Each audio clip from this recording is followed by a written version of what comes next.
Assalamualaikum warahmatullahi wabarakatuh.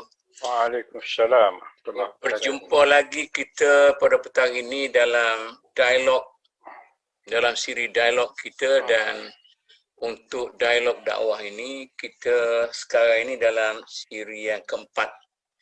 Sebelum ini kita telah menjemput beberapa kawan-kawan kita yang kita kasihi, dan pada hari ini juga macam itulah. Sebab dialog ini merupakan bukan sebagai satu dialog yang kita nak bercakap suka-suka, bagi pendapat dan sebagainya, tetapi dialog dalam berfikir dan berbicara, berpakat, berbincang bagaimana kita boleh mengatasi beberapa kelemahan yang terdapat dalam dakwah dalam masyarakat kita, terutama sekali masyarakat Islam dalam negara kita ini. Tajuk forum dalam dialog yang keempat ini ialah menilai kembali peranan dakwah dalam pembinaan negara bangsa di Malaysia.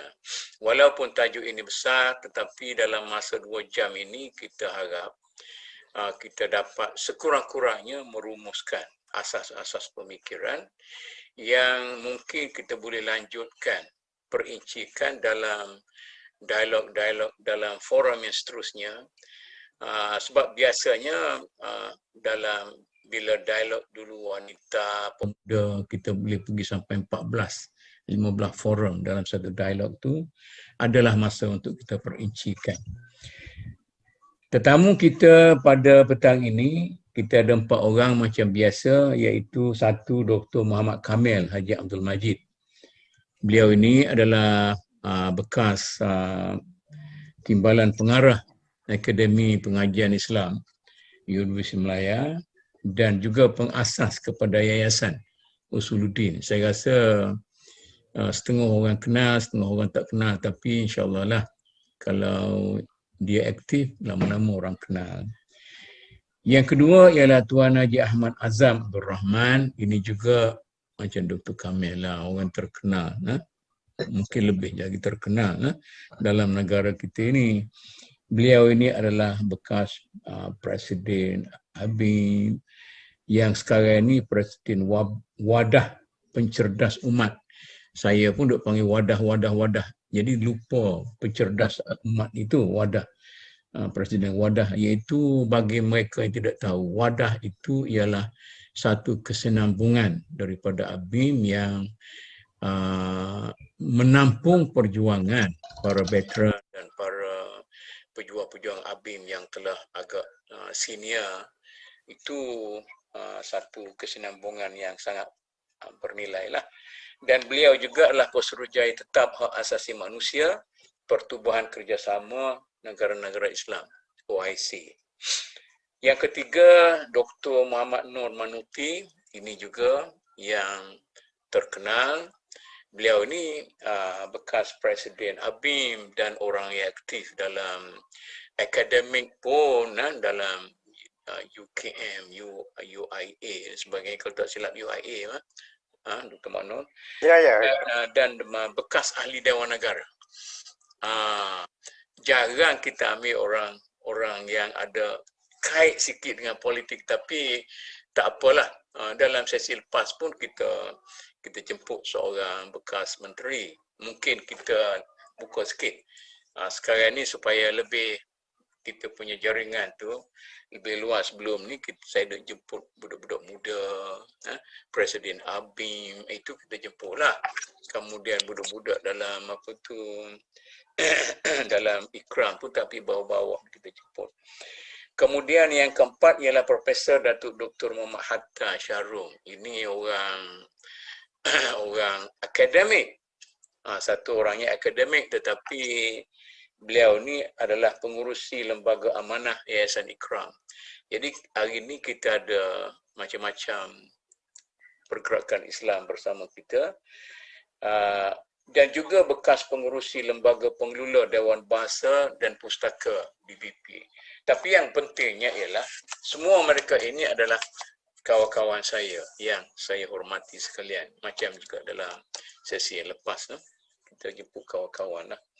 Jadi saya macam biasa, saya tak nak bagi apa-apa mukadimah atau introduction.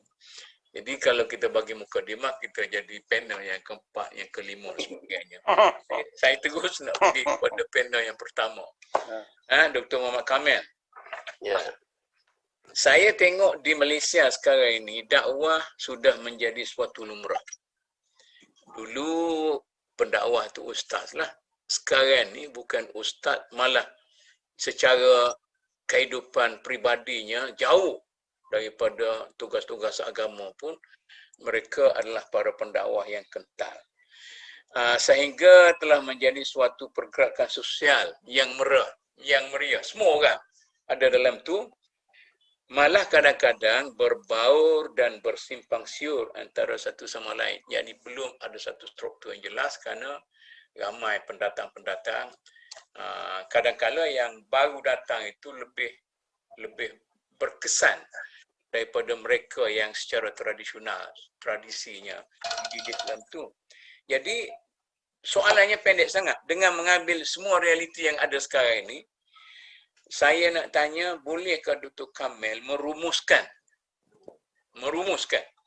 apa sebenarnya dakwah itu dan bagaimana ia bergerak dalam masyarakat Malaysia sekarang? Definisinya dan cara dia bergerak itu. Kita akan ada dakwah, ada diayah, ada suka-suka, ada macam-macam. Silakan. Assalamualaikum warahmatullahi wabarakatuh. Waalaikumsalam. Bismillahirrahmanirrahim. Hari ni luar biasa sikit lah. Oh. Moderator tu abang kandung. Saudara Ahmad Azhar ni bekas presiden saya, Presiden Abim. Dr. Manamanukti pun bekas presiden saya, Presiden Abim. Profesor Dr. Tata Syarul ni, dia bawa usrah saya di Mesir tu. Ijizah. Usrah sampai di Mesir lagi. Jadi, 3-4 orang ni, saya paling senior dah dari segi ilmu dan pengalaman. Walaupun mungkin dari segi umur tua dah. Tapi dari segi pengalaman ni, terlalu jauh lah dengan mereka 3-4 orang ni. Walau bagaimanapun, ini sebagai orang kata apalah, okey tu. tambah. Kita sudah berada pada satu barisan yang sama. Tak ada masalah. Saya punya rumusan macam ni sajalah. Awal kemerdekaan, dakwah kita ni segmennya lebih kepada segmen individu. Jadi dia diterajui oleh ulama-ulama, ustaz-ustaz yang menekankan fardu ain dan fardu kifayah. Dan selepas zaman pondok, ramai ustaz-ustaz ni pergi belajar di Mesir. Pergi belajar di Mesir, di Azhar pun dia punya bentuk pengajian tu lebih kepada fardu ain, fardu kifayah. Jadi bila bincang fardu ain, fardu kifayah, dia merupakan agama segmen individu. Jadi akidah lebih cerah, syariat pun lebih cerah, amalan individu pun lebih kuat. Tetapi pada tahun akhir 60-an, selepas adanya PKPIM, kemudian tertubuhnya ABIM, kemudian tertubuhnya IKRAM, yang dulu nama ARC lah, macam-macam nama lah, Jemaah Islam Malaysia. Jadi bukan lagi ustaz. Jadi intelektual kita yang pergi belajar sains di Eropah, di Amerika, bergabung dengan yang balik Mesir dan sebagainya, mereka ni melihat Islam dalam segmen yang lebih besar, iaitu sebagai satu sistem sosial. Jadi saya nak bercakap hak individu tadi lah. Sebab hak individu kita tengok 2 tahun merdeka sampai sekarang ni, banyaklah tutup aurat saja pun dah nampak dah kehebatan Islam. Masjid pun ceramah macam-macam. Lagi mana saya segi komitmen individu mengabdikan diri kepada Allah dan menjadi khalifah di muka bumi itu nampak sangatlah. Sehingga sekarang ni orang tak terlibat dengan dakwah pula dah jadi pelik sikit. Jadi saya terpakai tutup aurat misalnya. Tapi dari segi segmen satu lagi, segmen sistem sosial. Ya. Sistem sosial ni kita kena ingat, walaupun dakwah tu hebat, tetapi negara kita ditinggal oleh penjajah. Dia meninggalkan lompang-lompang yang besar. Iaitu dia meninggalkan sistem sosial, sekularisme, modernisme, materialisme. Jadi bila dakwah datang pun sukar untuk dakwah nak menutup kelompangan yang dibawa oleh penjajah barat ini. Jadi sebab itu barat pun bila dia nak tinggal pun dia akan tinggalkan warisan dia lah. Walaupun negara ini mencapai kemerdekaan oleh para ahli ulama dan sebagainya, tapi segah negara ini kepada orang yang berpendidikan barat yang sebahagian besarnya pada masa itu jauh sikit daripada sistem sosial Islam ni. Kemudian dakwah ni pula datang dari peringkat awal. Saya ingat lagi tahun 70-an memperkenalkan Islam sebagai cara hidup. Kemudian kembali kepada Quran, kembali kepada sunnah. Tapi cara kita berdakwah itu dalam bentuk yang terlalu umum, universal. Sedangkan sistem sosial yang ditinggal oleh barat ni cukup mufassal, cukup terperinci dalam ekonominya, dalam politiknya, dalam sosialnya, dalam budayanya, dalam bagai-bagainya, macam-macam. Jadi sebab itulah walaupun gerakan itu begitu kuat sebenarnya gerakan. Sebab 10 tahun dulu saya jumpa dengan duta Malaysia di Mesir, Datuk Zainal Abidin Kadir. Masa tu dia kata budak-budak Azhar yang balik mengajar ada 40,000. Baru ni kita dengar Profesor Zul daripada USIM. Dia kata mereka yang dilatih dalam bidang dakwah 50,000. Universiti negeri. Kita campur dengan tablignya, dengan arkanya, Abim dengan Ikram dan bagai-bagai NGO lain. Maknanya saya ingat juta pendakwah-pendakwah kita. Tetapi kita lihat sajalah. Sebab penjajah, walaupun kita merdeka, tapi kemerdekaan politik belum tentu lagi memerdekakan pemikiran Al-Ghazwul Fikri, belum lagi memerdekakan budaya As-Saqafah Al-Gharbi itu masih. Dan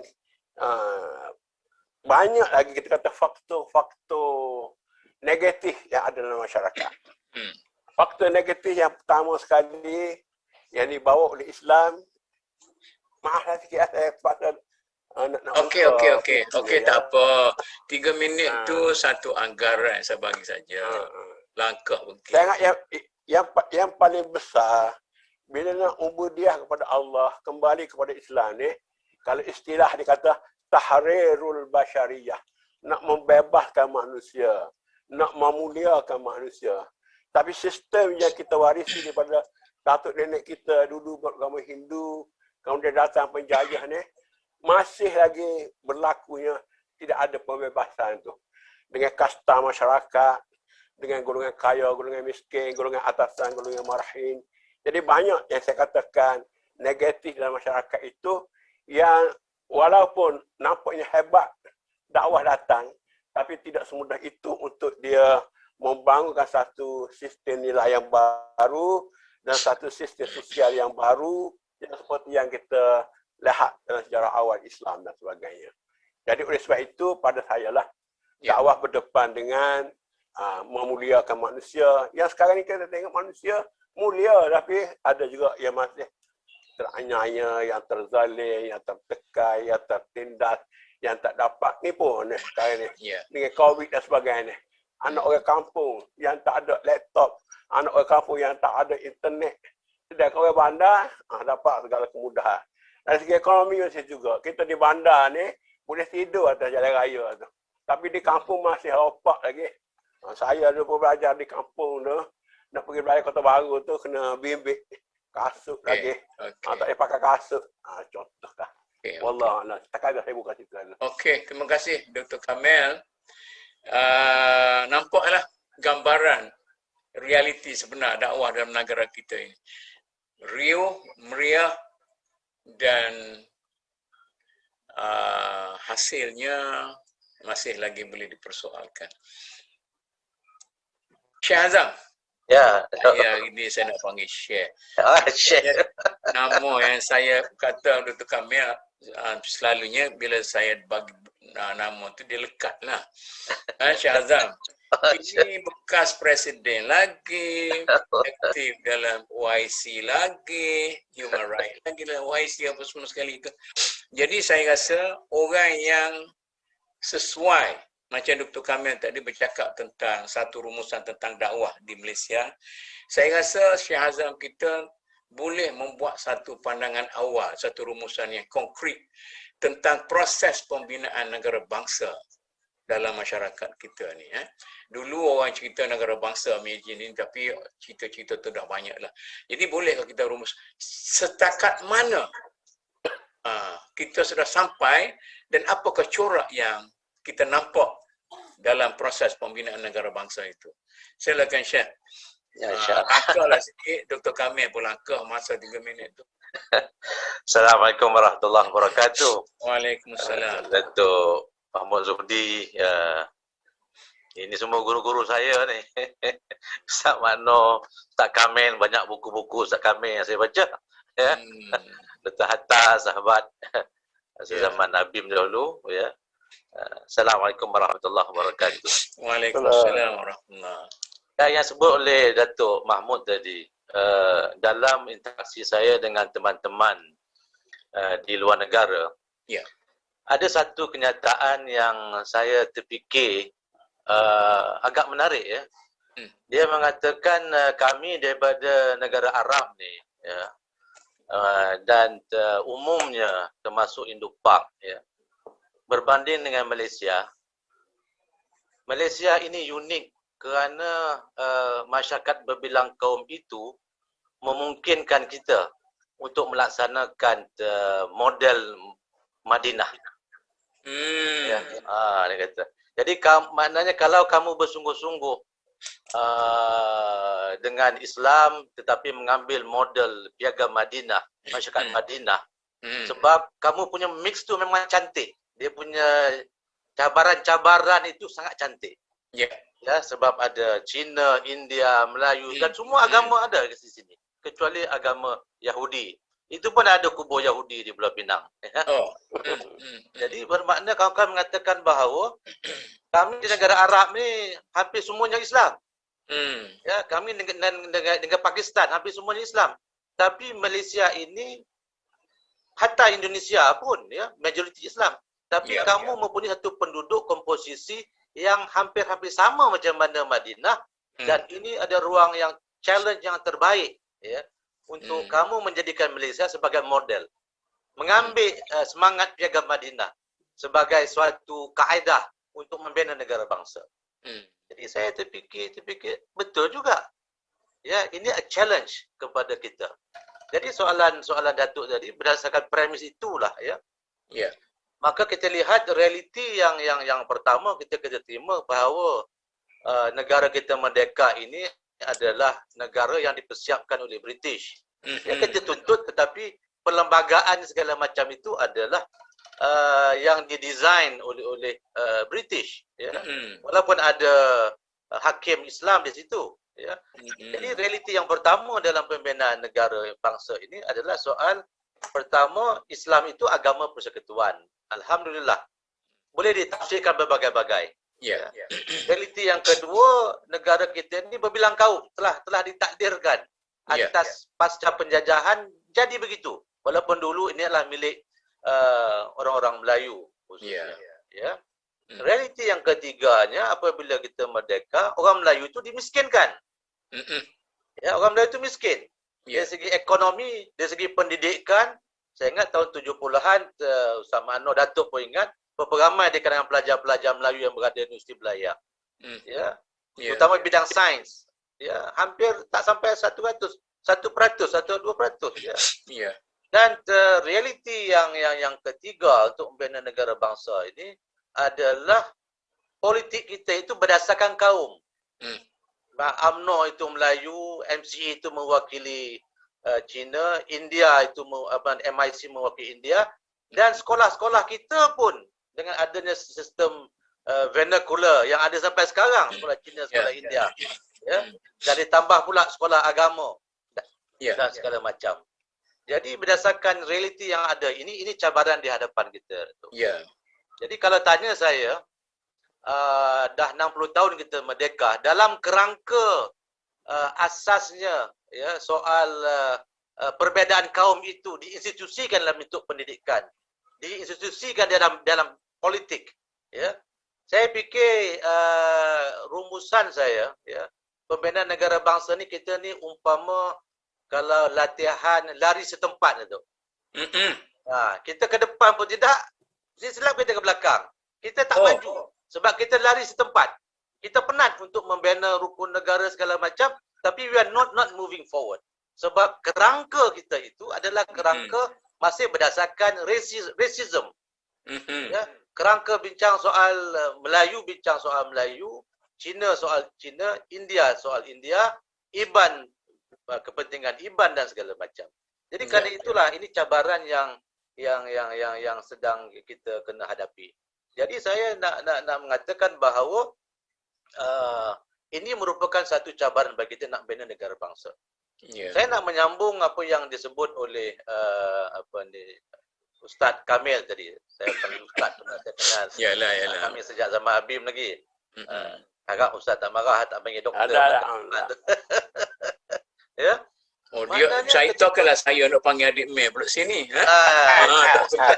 Tu panggil doktor dia tu. Ya, ketika Ustaz Mano mungkin betulkan saya lah. Ketika Abim ditubuhkan tahun 71. Ya, kita mengambil masa dekat 10 tahun. Kita terkejut. Makna Islam yang kita bawa itu telah berkembang begitu rupa. Ya, Islam sebagai ad-din, yang dulu tak bertudung sekarang dah bertudung. Ya, dulu tak ada assalamualaikum dan assalam, mana dalam masa 10 tahun. Ya, dengan pertumbuhan gerakan dakwah yang berkembang. Ya. Namun demikian kita berhenti ke setakat itu, ya. Jadi kita melahirkan banyak badan-badan dakwah, ya. Tetapi kita tidak ada wahdatul fiqh soal model pembinaan negara ini. Ya. Kita tidak ada persetujuan tentang nak bina negara ni macam mana. Ya. Jadi kerana itulah kita punyai banyak badan-badan dakwah, tetapi badan dakwah yang mempunyai wajah yang berbagai-bagai, badan dakwah yang punya prioriti yang berbagai-bagai. Ya. Jadi kerana itulah kita tidak ada satu kesepakatan. Ya, model apa yang nak kita pakai. Realiti kehadiran China dan India dan segala macam. Macam mana kita nak handle? Sedangkan struktur perlembagaan, struktur politik dan pendidikan kita itu masih berdasarkan racism. Kepentingan bangsa. Jadi kerana itulah saya punya rumusan, Datuk, mungkin perkembangan Islam itu sudah baik. Ya, kita tidak ada kesatuan fikrah tentang bagaimana model yang nak kita bawa. Ya, dengan menerima realiti yang saya sebutkan tadi. Dan yang kedua, struktur perlembagaan tersebut seolah-olah tak membenarkan kita untuk pergi lebih daripada agama resmi-resmian ataupun setakat agama resmi yang tidak maknanya yang tidak boleh kita rombak. Ya. Jadi rumusan saya, kita tak bergerak ke mana-mana kecuali kalau kita melakukan sesuatu yang radikal. Kita lihat balik klausa dalam perlembagaan bagi membolehkan penduduk Islam yang sudah lebih 60%. Sudah tentu kalau kita ada kesepakatan, kita nak review balik bagaimana Islam itu dapat diposisikan sebagai sentral dalam negara kita. Dan Islam ya rahmatan lil alamin, Islam model Madinah yang ternyata sebagai satu model yang ternyata dapat menyatukan umat dalam pembinaan negara bangsa. Jadi kerana itulah saya punya rumusan setakat ini pada pandangan saya, kita masih lagi setempat dan tidak bergerak sebagaimana yang sepatutnya kita lakukan setelah 60 tahun kita merdeka. Sekian dulu untuk sebagai mukadimah. Terima kasih, Syekh. Saya tengok macam juga Syekh kita ni macam pandangan Dr. Kamil juga, Syekh Azam, ampun. Maknanya proses pembinaan negara bangsa itu meriah dan hebat, tetapi masih bersifat sebagai lari setempat. Macam burung burung punang ada lain pusing, saya boleh gambarkan lah. Jadi nampaklah kuat tetapi tak ke mana-mana. Itu Saya pun tak tahulah masa Abim Anwar itu cukup berkesan. Tetapi persoalannya, ni kalau nak balik pada Abim ni, pasal ni ramai pokok bekas Abim ni, Hatta Prof Hatta pun orang Ya, Abim ke? Tahu. dulu tu. Maknanya mungkin ada persoalan kita, apa beza antara Abim zaman Anwar dengan Abim pasca Anwar. Saya ingat dengan Dr. Kamil dulu, saya ikut dia belakang. Ya. Saya PKPI, yes. Tapi dengan Abim ni saya duduk sibuk dengan akademik pada waktu itu. Dia mempersoalkan, brother, macam mana you nak masuk politik? Itu saya pun tak campur lah masa tu. Ya. Jadi mungkin kita boleh bincang macam mana. Boleh ke tidak kita mengembalikan sejarah itu? Mengembalikan sejarah itu, sebab orang kata sejarah itu adalah ubur zaman. Jadi kita balik, jadi bilakah sejarah itu akan berulang kembali? Dan saya menghayati masa itu saya jadi pensyarah di Nelampuri, masa PKPI itu saya menjadi pelajar. Itu saya masih untuk saya sendirilah. Dr. Makna Manuti. Ya. Ini orang yang berpengalaman dalam dua-dua hal tadi kan? Ya. Jadi sejauh mana dakwah yang dirumuskan oleh Dr. Kamil tadi telah memberi kesan kepada pembinaan negara bangsa yang telah diumumkan, yang telah dirumuskan oleh Syekh Hazam tadi. Cuba bagi satu ulasan yang boleh melihat, cuba kita lihat di mana duduknya antara dakwah dan pembinaan negara bangsa itu, apa yang ada di tengah-tengah itu, ataupun sudah bersebati ataupun tidak, ataupun dakwah itu selalunya dikesampingkan, yang banyaknya ialah orang politik, orang ekonomi, orang apa, kita orang dakwah tu terpinggir. Silakan. Okey, Assalamualaikum warahmatullahi wabarakatuh. Salam. Adik-adik panel yang saya muliakan, Prof. Dato' Mahmud, Ustaz Kamil, Saudara Ahmad Azam dan Profesor Dr. Shahrum dan pendengar sekalian. Saya rasa petang ini perbincangan kita pun dah sampai kepada satu titik pertemuan apabila kita mendengar Ustaz Kamil tadi dah membawa satu landscape dakwah daripada sebelum penjajah dan selepas penjajah. Ya. Di mana Islam telah dikategorikan sebagai as-sahwah islamiyah ataupun the rising tide of Islam. Daripada Islam yang ritual, ibadah yang khusus, sembahyang, zakat yang terhad, haji, ya, fardu ain semata, perspektif ilmu yang tidak luas, membedakan antara ilmu akal yang dikatakan tidak Islam, ya, dan sebagainya, kepada satu proses kebangkitan Islam yang disebut oleh Saudara Ahmad Azam sebentar tadi. Kemudian kita nak masuk dalam wacana pembinaan negara bangsa.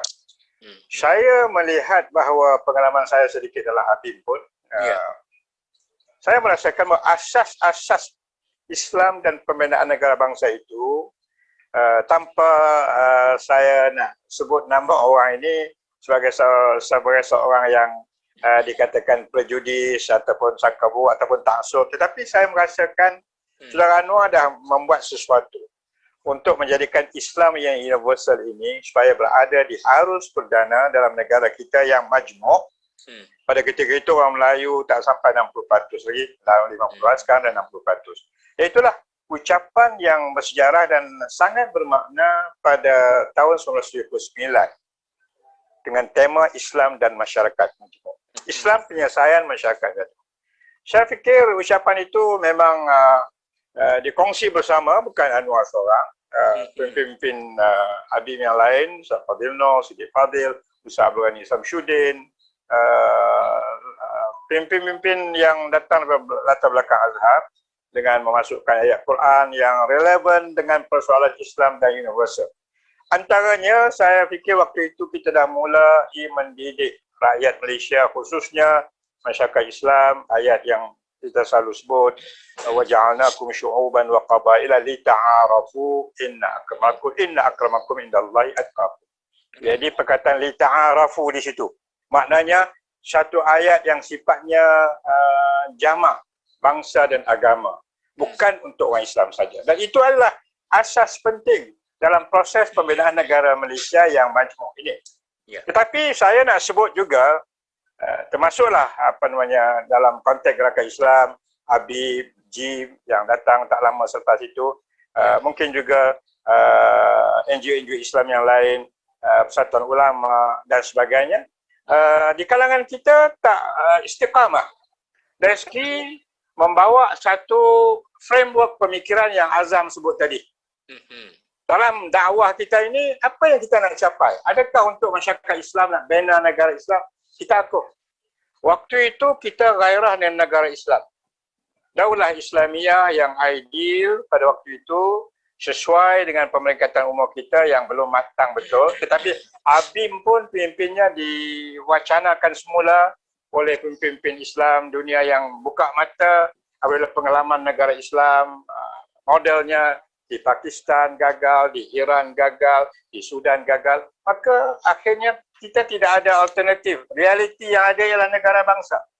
Mana lebih baik idealism negara Islam, ya, yang ideal itu, yang mungkin juga dalam beberapa hal retorik, dengan negara bangsa hari ini yang banyak kita boleh masukkan substance Islam yang bermakna dalam satu sistem kehidupan. Termasuklah dalam sistem sosial. Kesan daripada penjajahan hari itu, hari ini dah mulai terhakis sedikit demi sedikit kerana Islam semakin berada di arus perdana. Oleh yang demikian, saya fikir bahawa kita kena istiqamah. Macam ayat-ayat Al-Quran yang berkaitan dengan hubungan dengan bukan Islam. Di kalangan kita, adakah kita boleh menerima ini? Sedangkan ini adalah petunjuk daripada Allah Subhanahu Wa Taala, bayanan linnas. Al-Quran tidak diturunkan oleh orang Melayu, orang Pakistan, orang Arab. Tapi Al-Quran adalah bayanan linnas. Khitab itu macam kata Syekhuna Al-Qardawi, ya. Jangan lupa Al-Quran itu penuh dengan kitab dengan ungkapan ya bani Adam, ya ayyuhal insan, ya bani insan dan sebagainya, menunjukkan bahawa proses pembinaan negara itu asasnya di dalam Al-Quran sudah cukup maknanya untuk kita beroperasi. Dan dalam konteks inilah saya rasa bahawa ada sedikit kemerosotan dalam 1-2 dekad yang lalu, ya, tetapi sekarang nampaknya generasi ABIM sekarang dah Datuk timbulkan tadi pimpinannya selepas saudara Anwar Ibrahim. Saya rasa Siddiq Fadil, saya juga Ahmad Azam, kami konsisten dari segi membicarakan pembinaan negara Islam yang realistik dalam realiti Malaysia. Dan sekarang saya menengok bahawa pimpinan ABIM di bawah Presiden Faisal Abdul Aziz sekarang, saya lihat komentar daripada seorang kolumnis akhbar Star. Kalau siap saya seorang Cina yang bernama Nathan, kalau tak silap saya. Dia dah puji, dia dah seronok lah dengan pendekatan ABIM nak membina satu bangsa Malaysia, satu rupa bangsa Malaysia. Tapi wajah tak boleh ubah juga. Kalau yang muka India macam saya ni, muka India juga lah. Kalau Cina juga. Tapi kita bercakap soal prinsip-prinsip, nilai-nilai, ya. Nilai-nilai kebersamaan yang boleh membina sebuah negara yang bersatu padu, yang boleh share common values, yang boleh elak konflik-konflik berlaku yang unnecessary konflik, yang tidak ada lagi suzon atau prejudis dan sebagainya. Jadi saya nampak pimpinan yang ada sekarang mulai serius menggarap balik isu ini. Saya nampak tema sekarang ni ialah tema negara bangsa dalam satu proses yang munasabah, bukan ikut model barat semutlaknya, tetapi model yang berakar kepada bumi Malaysia dengan Islam sebagai prinsip yang memayungi kepada kemajuan rakyat di negara kita ini. Barangkali saya boleh berhenti di situ. Okey, terima kasih. Terima kasih. Presiden ABIM kita? Ya, Faisal, saya dah jumpa 2 kali. Oh ya. Masa kita bincang pemuda baru ni, dan minggu depan ni Dr. Mat. InsyaAllah. Sorak sekali lagi dia kan. Cuma ni kita tugas-tugas dia yang menjemputnya forum-forum kita ni. Jadi Datuk Siddiq yang susah sikit ni sebab dia tak ada WhatsApp. Dia ada telefon saja, susah sikit nak. Agak-agak mungkin 1-2 hari lagi boleh lah. Jadi nampaklah dari segi itu, maknanya sebelum kita pergi ke Prof. Syarul, Prof. Abu Hatta, maknanya masih ada sedikit sebanyak kecelaruan yang tak menentu. Maknanya tidak betul-betul stabil. Maknanya orang yang berkepentingan lain pun masih ada ruang untuk mencela, dan orang berkepentingan Islam macam kita pun masih ada ruang untuk mencela. Jadi maknanya gulai belum betul-betul masak. Jadi bolehlah orang ni nak berbual lengkuas ke, nak berbual bodoh sikit ke, nak berbual cincaluk sikit, itu yang ada sekarang. Macam mana Prof. Hatta? Ya. Antara dakwah, antara politik dan ekonomi dan sebagainya, sebenarnya siapa yang lebih berpengaruh? Mungkin juga selain daripada tiga itu pun adalah golongan-golongan lain yang sangat berkepentingan dalam pembinaan negara bangsa kita tu. Macam Dr. Manuti kata tadi, perbahasan tentang pembinaan negara bangsa itu tutuplah. Kita sudah menerima semua sekali. Bukan masanya kita nak cerita tentang, saya pun selalu membangkitkan, sebenarnya Madinah itu adalah permulaan kepada negara Islam. Ia itu adalah city state, negara bandar. Jadi bukan satu empire juga, lepas tu baru dia jadi empire. Jadi bila kita pecah jadi negara itu. Silakan Prof. Hatta. Ya, bismillahirrahmanirrahim. Alhamdulillahirabbil alamin wassalatu wassalamu ala asyrafil anbiya'i wal mursalin sayyidina Muhammad wa ala alihi washabbihi ajmain. Terima kasih jazakallahu khairan Datuk Mahmud Zuhri Abdul Majid kerana sudi manggil saya, dan juga sahabat-sahabat saya. Ustaz Kamil ni dia tawaduk ni. Padahal buku dia banyak yang saya baca. Dan Dr. Manuti ni guru saya tahun 90. Diploma Pemikiran Islam. Itulah yang saya jaja guru kilih. Pasal kita tak ada BA Azhar, tak ada BA Islam. Jadi kita ada Diploma Pemikiran Islam yang bagi saya sangat penting. Saya ingat masa tu tahun 90, gym baru saja dalam proses ditubuhkan. Baru 90. Jadi ada kawan-kawan saya, kita muda semua, muda. Dia kata, Intan ni tak cukup fikrah ke? Dia belajar dekat diploma pemikiran Islam tu, tak cukup fikrah ke? Dia kata, tak apalah Intan sebut apa pun. Yang pentingnya setahun Ana di IPI, itu Institut Pengajian Ilmu Islam, alhamdulillah banyak sangat yang dah belajar. Dan Syekh Azam tu sahabat lah, sahabat. Itulah lebih muda kan. Oh gitu ya. Tapi saya tengok macam satu generasi saya yang tua.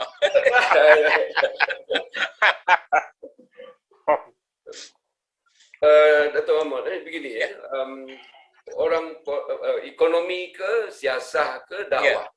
Mana lebih dominan? Mana yang lebih ini? Ini satu soalan yang mencabar. Dan saya cuba mendekati soalan ini sebagai seorang doktor perubatan dan psikiatris, di samping sedikit sebanyak ilmu Islam yang telah saya pelajari dari guru-guru saya, insya-Allah. Secara spontan, seolah-olah orang siasah di Malaysia ni berkuasa. Secara spontan di permukaan. Itu hampir tidak dapat dinafikan. Dalam masa yang sama, kita boleh lihat orang siasah nadak sekarang, dia tidak macam orang siasah tahun 61 ataupun 71. Tahun 61, orang siasah Melayu Islam boleh minum arak. Tak ada orang marah. Guru Melayu di sekolah tahun 61, guru Melayu minum arak di sekolah, tak ada orang marah. Yeah. Sekarang ini kalau tidak ada Assalamualaikum, tak ada selawat dalam memulakan ucapan, pelik sangatlah. Ya, ya. Orang siasah ni, politikus ni. Jadi, perubahan ini bukan orang siasah buat. Ini orang dakwah buat. Oh. Dan bagi saya, wallah bagi saya yang umur 69 tahun, lagi 2 minggu ni 99 tahun. Betul lagi. 69 Ikut hijrahnya 71 lah, insyaAllah. Lagi 2 minggu lagi. Jadi apa yang saya tekankan di sini ialah tahun 69, 70, 71 itu semacam penanda aras. Masa itu, kuasa Islam, pemikiran Islam dilepaskan, dalam bahasa Inggeris ini, the floodgates. Buka pintu ampangan tu, air keluar. Hingga sekarang.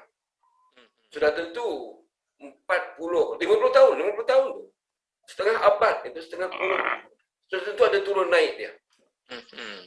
Jadi bagi saya, wallahu a'lam bishawab, orang dakwah sangat penting. Keluarga kita mesti keluarga dakwah. Dia mesti menghayati dakwah. Dan kita bergerak dalam dunia dan dalam masyarakat, businessman ke, politikus ke, tentu akademik ke, apa saja, kita kena bawa Islam kita. Yang selalu kita sebut ud'u ila sabili rabbika wal hikmah wal mau'izatil hasanah itu. Dalam An-Nahl ayat 125 ya. Yang kita kata menyeru pada jalan Allah dengan hikmah wal mau'izatil hasanah, dengan percakapan cara yang baik. Itu sebenarnya pada akhirnya orang siasah pun kena ikut ataupun tak terikut. Di sini saya bercakap hubungan dan pengalaman kita orang Islam, orang dakwah dengan non-Muslim. Ini misalan pertama. Ya. Dengan non-Muslim ni sangat penting. Sangat-sangat penting. Kita tahu bahawa sekarang orang Islam dah 60% katakan. 61% katakan. Ya. Dulu kurang, sekarang lebih. Tapi kita tidak boleh angkuh, kita tidak boleh sombong mengatakan bahawa sekarang ini, negara ini, orang Islam punya dan yang itu ikut sajalah. Itu bukan dakwah namanya. Dakwah mesti ada interaksi dua hal. Jadi, asasnya, orang siasah yang seolah-olah mempunyai pengaruh dan kuasa, sebenarnya di bawah dia, dikeliling dia, orang dakwah sangat penting. Dan ekonomi kita, ada dua cara melihat ekonomi ni. Saya bukan orang ekonomi, tapi setiap minggu, setiap hari mengikuti perkembangan, perbincangan, munakasyah ekonomi dengan pakar-pakar profesor ekonomi di Malaysia dan di luar negara. Kita ikut baca, dua faham. Dua perkara. Riba yang keliling kita ni, dia memang memusnahkan kita. Jadi orang dakwah lah yang kena terus istiqamah. Amantu billahi fastaqim. Itu fastaqim itu sangat penting yang Dr. Manu sebut ni, istiqamah itu sangat penting. Kena istiqamah, kempen dan cuba menghayati anti riba. Bukan cuba, wajib. Satu lagi, perangai kita meminjam, suka meminjam. Kita tengok sekarang negara kita sudah triliun lebih. Berapa triliun dalam hanya berapa tahun saja hutang kita. Dan dengan COVID ini kita doa kepada Allah Ta'ala, COVID-19 ini bukan pukulan maut kepada ekonomi kita. Bukanlah pukulan maut. Tapi dalam masa yang sama, saya bercakap ni, saya perlu ada nota kaki sikit. Sudah ramai dalam tempoh PKP ni orang bunuh diri. Orang putus asa. Tapi itu topik lain lah. Yalah. Maaf sikit topik lain. Tapi topik lain topik kita juga. Tapi orang Islam lah. Teknologinya, dakwahnya. Dan orang Islam sekarang sudah boleh bunuh diri. Padahal 30 tahun, 20 tahun dulu amat jarang kita dengar orang Islam bunuh diri.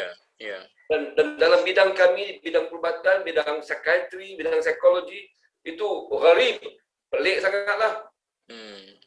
Orang Islam bunuh diri. Jadi ini adalah tanda-tanda simptom-simptom penyakit masyarakat. Saya nak berhenti sekejap sini pasal cakap ni kena ada break. Saya nak sebut, Datuk Mahmud. Ya. Hadis ini kita tahu. Hadis ini hadis yang disampaikan oleh Abdullah bin Umar radhiyallahu anhu. Dan dalam Musnad Imam Ahmad semua ada. Maksudnya begini ya. Rasulullah SAW menyebut bahawa jika kamu ada 4 ini, tak mengapa kalau kamu seolah-olah kekurangan atau kehilangan sebahagian dari dunia. Pertama, hifzu amanah. Hifzu amanah. Kedua, sidqu hadis. Hifzu amanah maknanya menyimpan amanah. Sidqu hadis, kebenaran dalam percakapan. Tiga, husnul khaliqah. Husnul khaliqah, iaitu akhlak yang baik. Dan keempat, aifatun fi ta'matin. Aifatun fi ta'matin. Ketulinan, kebersihan, kesucian dalam makanan harian kita. Subhanallah, saya jumpa, oleh kerana kita ni bukan muhadis ke apa, bukan student hadis. Saya terjumpa hadis ni, Dr. Mahmud, di England, di Leicestershire, di England, di Markfield, di Islamic Foundation punya kedai buku tu, saya jumpa tahun 2009 ke 2010. Sejak itu hadis ini saya bawa di merata tempat yang saya berucap, khususnya dengan pelajar-pelajar perubatan saya ulang, masukkan dalam slide, atau di mana-mana saja saya berucap, alhamdulillah. Dan saya sebut sini, bayangkan, 2 sifat yang awal ini. Hifzu amanah, sidqu hadis. Orang kafir, orang atheist, orang agnostik pun boleh hormati orang yang ada 2 yang pertama ni. Ketiga, husnul khaliqah, iaitu kebaikan akhlak. Dan keempat, itu yang kita jaga makanan kita seharian. Riba kita. Jadi, ringkaskan dalam setengah minit ni, apa saya nak tekankan di sini adalah orang golongan politikus sekarang ini, dia kena tengok depan, belakang, kanan, kiri. Kalau dia mau memerintah lama, jika dia mau memerintah lama, jika dia mau ada akhlak dalam politiknya, siasatnya, dia akan tengok kanan, kiri, depan, belakang. Dan orang dakwah berfungsi sangat sampai insyaAllah bila-bila. Dan sebelum saya lupa lah, masa saya balik dari Gaza, alhamdulillah dari Gaza 2 kali. 2009 dengan 2013. 2013 tu, kita bertemu dengan Ismail Haniyeh, Perdana Menteri Palestin. Saya balik, saya jumpalah kawan-kawan, ada yang kawan-kawan 2013, kawan-kawan yang politik dia, siasahnya orang macam-macam lah, ada pas nak kata inta orang ni kalau nak lama memerintah, nak lama dikasihi masyarakat, duduk dalam kalangan Stenggan. Ismail Haniyeh itu rumah dia di kalangan Stenggan. Bahasa Inggerisnya tu refugee camp, kemah pelarian. Di situ rumah dia, di situ pejabat dia, tepi laut. Kerana pejabat dia dibom 2 kali. 2 kali kena bom. Jadi 2 rumah. Jadi orang siasah akhirnya dia mestilah sensitif tentang semua ini. Terima kasih. Okey, terima kasih. 1 round. 3 minit kali 4 orang 1 jam. jawapan dia. Itu kelebihan kita. Tetapi kita tak rugi. Saya nak timbul satu. Macam juga saya cuba nak faham Abim pasca Anwar. Saya juga nak faham Ikram pasca Jim. Dalam kepala saya, bila saya nak sebut Ikram, kepala tu keluar Jim. Itu mungkin bukan soal itu. Cuma saya nak pergi kepada santai-santai kita lah. Sebab landasan dah jelas. Saya hanya tanya para pendakwah, 4 orang para tokoh dakwah yang ada di hadapan saya. Sebenarnya apakah falsafah negara yang diperjuangkan oleh para tokoh dakwah, para gerakan dakwah dan para pendakwah dalam masyarakat kita sekarang? Saya maksudkan dengan semua sekali lah, termasuklah yang puak-puak yang apa tu, PU lah, dan apa semua sekali yang ada 2 bulu, 3 bulu, yang banyak bulu, banyak sayap. Kita gulungkan semua sekali. Nak tanya apakah mereka itu mempunyai satu falsafah yang jelas tentang negara. Saya buka. Saya lah siapa nak dulu.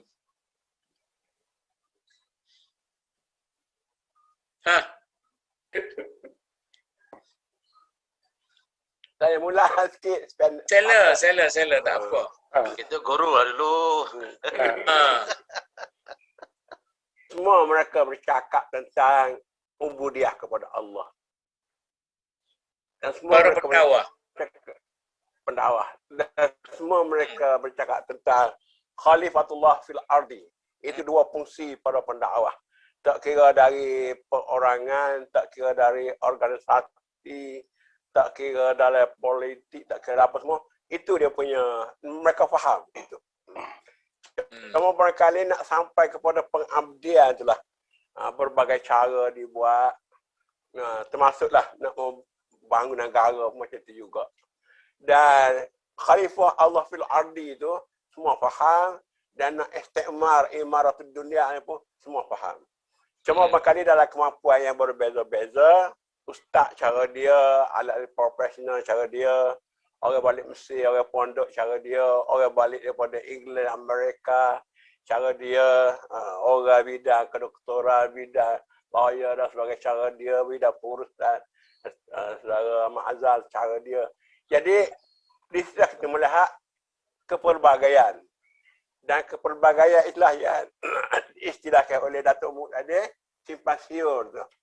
Jadi bagi saya nak ambil satu pendekatan lah. Dakwah di Malaysia zaman dulu yang dibawa oleh Tok Guru dulu, dia tak banyak doktrin ayat Quran ke, hadis ke, atau kitab, sebab dia semua kita sebut sebagai idea dan retorik. Tetapi kejayaan Tok Kenali, dia membina orang. Maka daripada anak murid Tok Kenali tu, saya baca-baca lah, dia kata lebih kurang lah 300 buah pondok muncul. Mana Tok Kenali bina 300 orang. Katalah anak murid dia, yang daripada bukan sahaja sebenarnya tanah Melayu, sampai ke Sumatera, sampai ke Thailand dan sebagainya. Jadi orang itulah yang menyebarkan dakwah. Dan sebenarnya kata-kata Tok Kenali ni, bila kita baca dalam literature moden, sebenarnya Syed Qutub dalam buku Hazaddin baik, dalam buku Dirasah Islamiah baik, walaupun kata Syed Qutub ni tinggi sangat ideologi. Tapi Syed Qutub juga mengatakan bagaimana hebat ayat Quran pun kamu duk syarah, bagaimana hebat Islam pun kamu sebarkan. Kalau tak ada orang pikul, orang melaksanakan, tak jalan ke mana. Sebab Tuhan boleh berkata kun fayakun. Tapi dari hukum sebab musabab, Allah Ta'ala hanya beri kemenangan bila kita membina rijal. Jadi saya banyak punya pandangan lah. Daripada tahun 70-an sampai sekarang ni, walaupun Abim begitu hebat, walaupun Ikram begitu hebat, tapi saya rasa kita belum melahirkan ramai tokoh. Jadi yang kita lahirkan, berapa orang tokoh. Tapi tak ada tokoh, ini kita kena balik apa kata Hasan Nadawi? Kejayaan Nabi dari kitab Maza Khasral Alam bin Hitabil Muslimin kerana Nabi membina rijal pada satu zaman di satu tempat begitu ramai. Dan ini tak berlaku pada masa lain. Masa lain ni di Indonesia seorang, Pakistan seorang, Iran 2 orang, Mesir seorang. Sebab tu saya tengok yang baru dah. Tuhan Jabir Ulwani. Dalam buku dia, buku Mahat Alami tu, dia kata, aku bercita-cita lah. Kalau dapat berkumpul semua pemikir-pemikir Islam ni, kita nak letak satu tempat, dalam satu bangunan, orang, ahli fikir Islam lah. Boleh duduk sekali, boleh bincang. Dan kita tengok, Fatih Yakan pun sebut di Amerika, dia kata, ada bangunan satu. Beribu-ribu ahli fikir di situ, beribu-ribu saintis di situ. Jadi itu yang lemahnya kita. Kita sekarang ni masing-masing bawa diri dah. Tiap-tiap organisasi, tiap-tiap puak tu bawa diri masing-masing. Sekarang ni kita kena masuk bersama, tansik betul-betul dan membuat satu gerakan yang sepadu lah. Wallah. Okey, saya pertanyakan tadi. Silakan. Terima kasih Prof Kamal. Saya sangat tertarik dengan hujahan Ustaz Kamil sebentar tadi. Sebenarnya perbincangan tentang hal ini, permasalahan yang berlaku dalam gerakan dakwah, gerakan Islam di dunia, termasuk dalam negara kita, ialah timbul persoalan yang Ustaz Kamil sebut tentang bina'ur rijal, mempersiapkan generasi orang-orang yang seperti mana yang digambarkan Al-Quran terhadap pribadi Rasulullah, para sahabat dan sebagainya.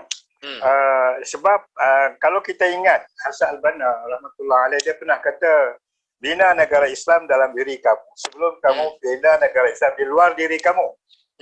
Maksudnya ialah kalau syakhsiah Islamiah itu tidak terjemah waktu dia dapat kuasa memerintah, dan kita dah tengok contoh-contoh hatta dalam gerakan Islam pun, minta maaf ya, tidak ada rijal yang 100% memenuhi kriteria Al-Quran dan As-Sunnah serta Sirah.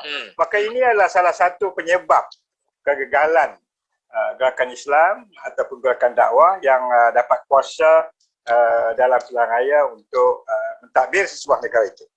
Jadi perkara ini adalah perkara yang berat, dan kerana itu ada pandangan tokoh besar pemikir Islam. Tadi dah disebut Abdul Hasan Ali An-Nadawi, dan saya baru bersembang dengan Dr. Maknunawi on phone seminggu yang lalu. Dia pun kata kepada saya, ya akhi, dia kata nak bina negara Islam tak mudah, dia kata.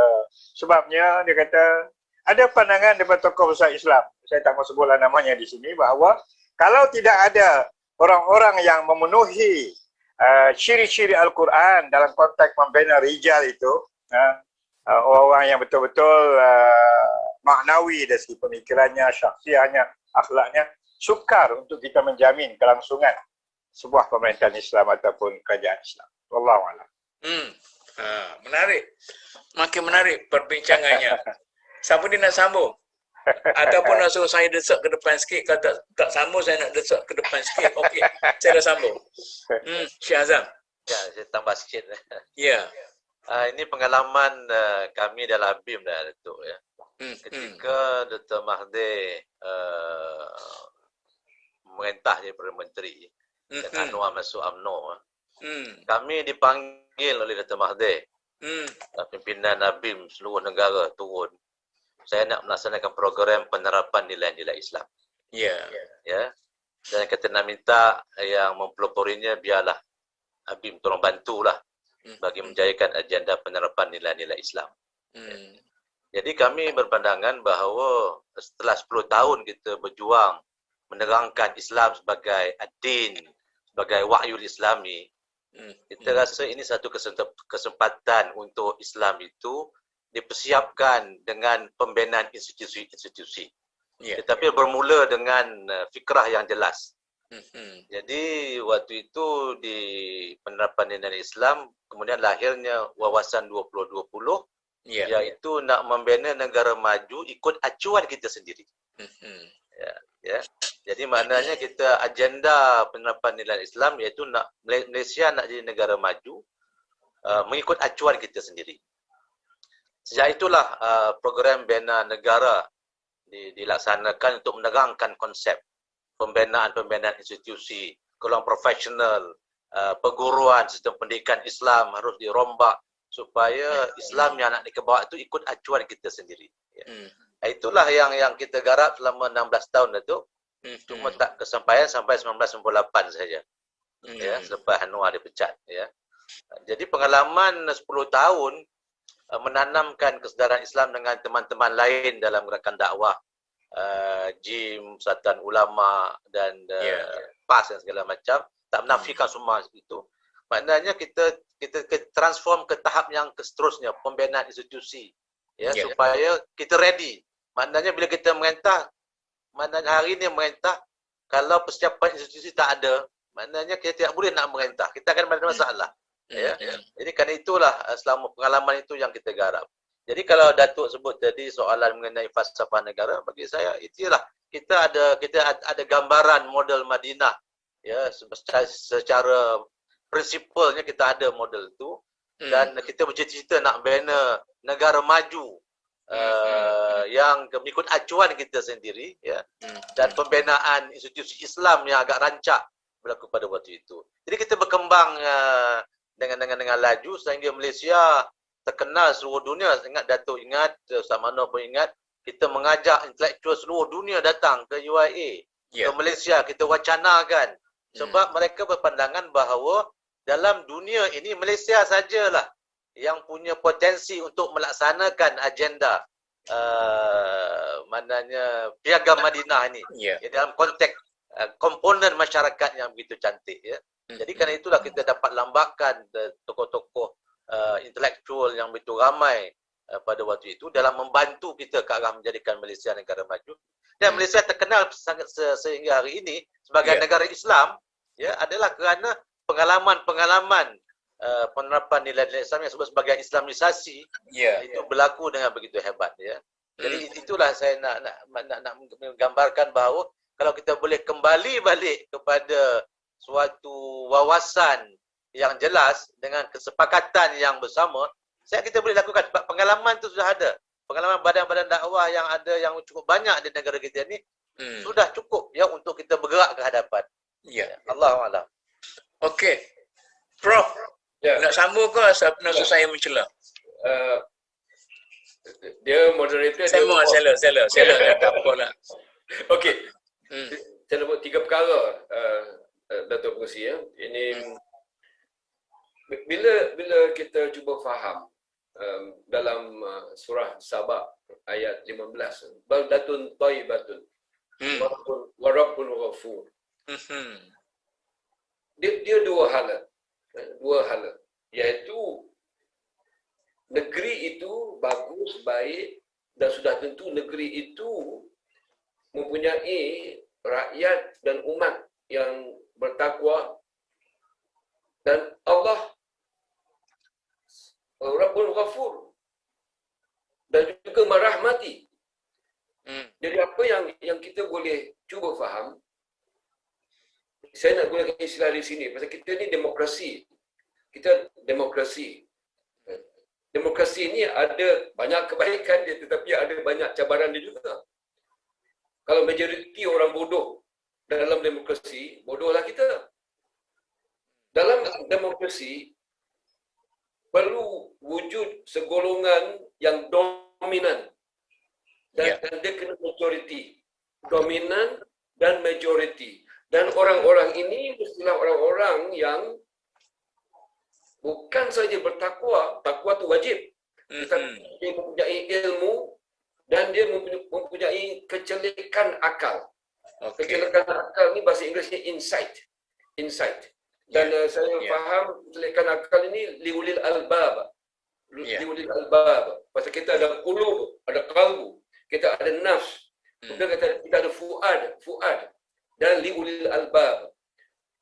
Dengan adanya golongan dominan albab, ulil albab ini, insya-Allah negara akan lebih stabil.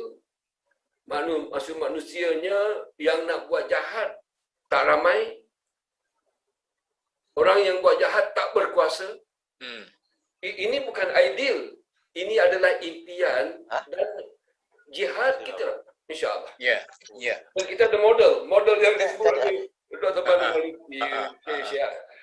Syekh Azam dan Dr. Kamil tadi. Ya, ya. Ini satu ya. Baldatun thayyibatun wa rabbun ghafur. Dan sudah tentu dalam ayat itu diceritakan tentang sabar.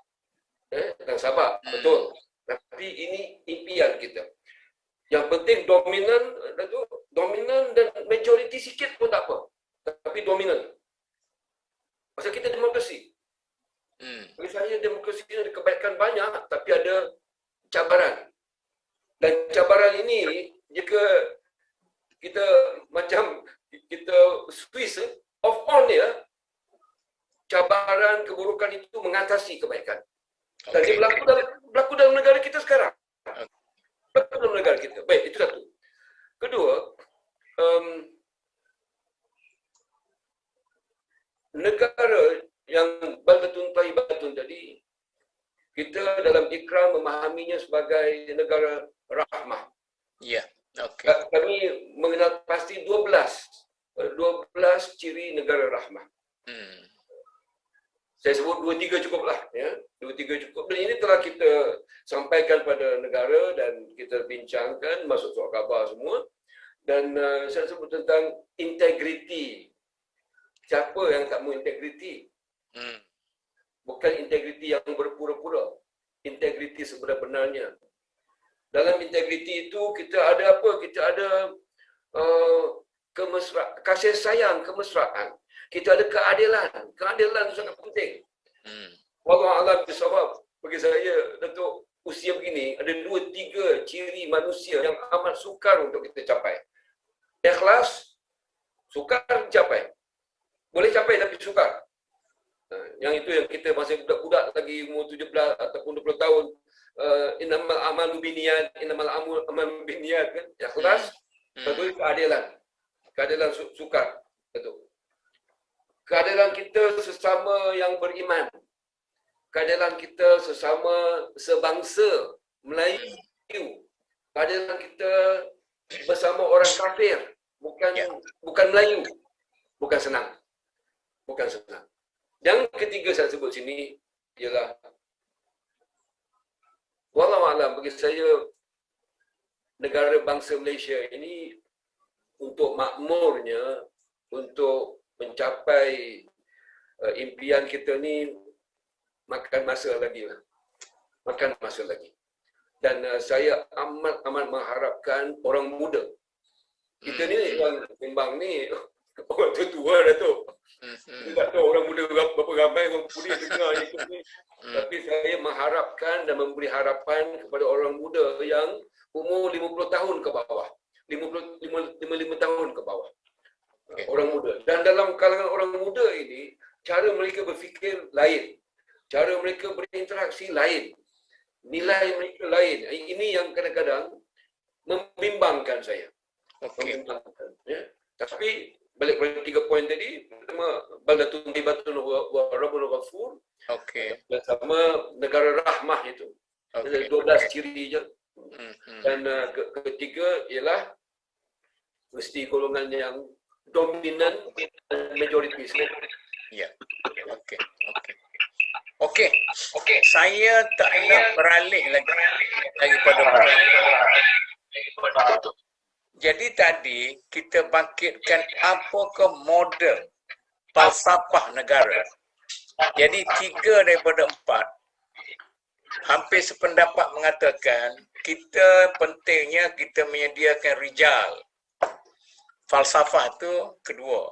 Cuma Syekh Azam kata pada satu ketika kita sudah betul-betul sampai kepada peringkat nak membina institusi. Saya nak 1, 2, 3 persoalan. Mungkinlah, bolehlah Dr. Meh. Lepas ni, pas kita bincang Usulul Ishrin, kita ada satu forum lain. Lepas kita bincang Usulul Ishrin, kita bincang Piagam Madinah pula. Syekh Azam kata kita apa semua sekali. Semua orang tahu betul lah, profesornya apa tu. Jadi saya nak tanya, kalau dari segi kita nak memperincikan Sahifah Madinah tu, sebab itu sangat basic. Kita nak pergi macam Mawardi ke, atau nak pergi macam Ibnul Qayyim ke, atau nak pergi macam Al-Farabi ke. Itu idea-idea yang berbeza. Sudah penerapan sesudah itu. Ataupun Rijal. Saya nak bawa lagi kepada lebih realistik. Pada satu masa, kita ada Tun Mahathir. Ada Mahathir. Ada Anwar Ibrahim. Ada Nik Aziz. Macam mana Rijal ini? Rijal gagal mewujudkan suatu. Saya tidak nak mempertikaikan semangat keislaman masing-masing. Bagi orang UMNO, Mahathir adalah seorang pejuang Islam yang berjaya membangkitkan Islam dalam negara ini. Bagi orang dakwah, orang ABIM, orang JIM dan sebagainya, Anwar adalah tokoh Islam yang begitu hebat sekali. Bagi orang politik Islam Melayu, Nik Aziznya dengan Haji Hadinya, Fadhil Nurnya, tetapi kita dah ada Rijal. Tetapi Rijal kita pada suatu waktu sangat mengecewakan kerana tidak berjaya berpakat sama sendiri. Mulai daripada krisis Mahathir Anwar 20 tahun. Ini Syekh Azam kata tu. Syekh Azam kata kita berlari pada tempat yang sama, itu 20 tahun berhadapan dengan krisis politik. Sedangkan kalau Mahathir sendiri, Yahudi kata bulan lepas, bila kita kuat sangat sokong Palestin, dia kata stupid Mahathir. Dia rojok pada Mahathir lagi, stupid Mahathir. Tapi kalau Mahathirnya dengan Anwarnya, dengan Haji Hadinya, dengan semua dapat membina suatu kesatuan, tekad dan sebagainya, sebab semuanya nak kepada Islam. Saya ni orang jenis Baldatun Thayyibatun zaman Datuk Asri ni, sudah luput lah zaman itu tu. Macam mana kita nak respon pada soalan saya tu? Ia benda yang terbuku dalam hati sikit. Kita jawab pendek-pendek, tak apalah juga. Okey, siapa dia nak respon dulu ya? Syekh Azam. Bagi Tok Guru lah. Tok Guru lagi ya. Ini kira macam boleh saya ni. Saya Saya rasa lontaran Profesor Mahmud Zuhdi sebentar tadi suatu yang sangat wajar direspon secara jujur atas nama Islam, kerana kita kena ambil pendekatan hafallah amma salaf. Maafkanlah benda yang lepas. Itu tradisi Rasulullah SAW. Jadi kita always menengok dalam apa-apa pun perjuangan manusia di atas dunia ini, moving forward. Looking forward. Jadi yang lepas, ambil pengajaran pahit dan manis. Saya melihat bahawa ini kita bercakap ni dalam konteks generasi nama-nama besar yang sebut tadi, mungkin ada yang akan dipanggil oleh Allah dalam masa yang dekat, ya. Mungkin akan ada masa 10 tahun lagi, mungkin 15 tahun dan sebagainya. Tetapi saya rasa kita sekarang kalau kita nak bina negara Malaysia yang ada ideologi, tadi kita ambil negara maju yang beracuan Malaysia. Seronoklah tu kita dengar tu. Seronok sangat dah, ya. Tetapi dari segi pelaksanaannya telah tidak berlaku. Tidak ada keseriusan pihak yang berkenaan dari segi komitmen semua pihak. Jadi itu yang menjadikan dia gagal. Jadi sekarang kita cari muafakat baru. Muafakat nasional untuk membina sebuah baldatun thayyibatun wa rabbul ghafur, negara bahagia, rakyat sejahtera.